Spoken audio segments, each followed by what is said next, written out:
तुलसी को जो पौधा समझे उसको छोड़ के आप बिल्कुल साक्षात पटरानी की तरह अगर आप उनसे व्यवहार करेंगे तो आप ये ध्यान रखना, श्री कृष्ण का चिंतन आपको श्री तुलसी जी के पास में बैठने से आ जाएगा। कितनी महिमा है तुलसी की। और यही कारण है कि वृंदावन भगवान का मन जो है गोकुल में नहीं लगा, वे वृंदावन आ गए जहां वृंदा ही वृंदा थी, जहां तुलसी ही तुलसी थी, और वे यहां आकर जीवन के आनंद को जी गए। इस दर्शन को समझिए।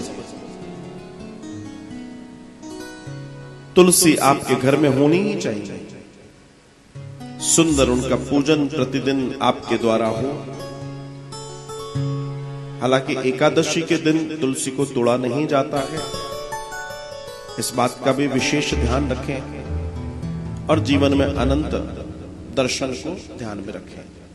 अमावस्या हो गई, ये आपका रविवार हो गया, ये एकादशी हो गया, निषेध है तुलसी तोड़ना। आपको उपयोग करना है, एक दिन पहले तोड़कर रख लीजिए, तब जीवन का आनंद है।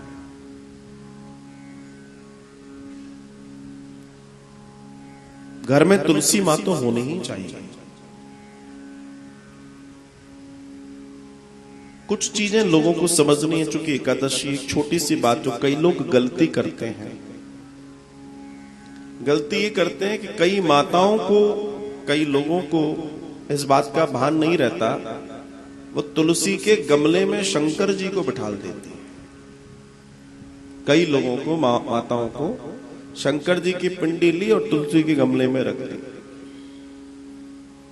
तो शंकर जी को तुलसी पत्र नहीं चढ़ाया जाता, ना आपको वहां रखना है। तुलसी का जड़ वाला भाग, उसमें ब्रह्मा जी का वास है, और जो बीच का भाग पत्ते और काष्ठ आदि है, लकड़ी है, उसमें नारायण का वास है, और जो मंजरी है उसमें श्री शिव का वास होता है।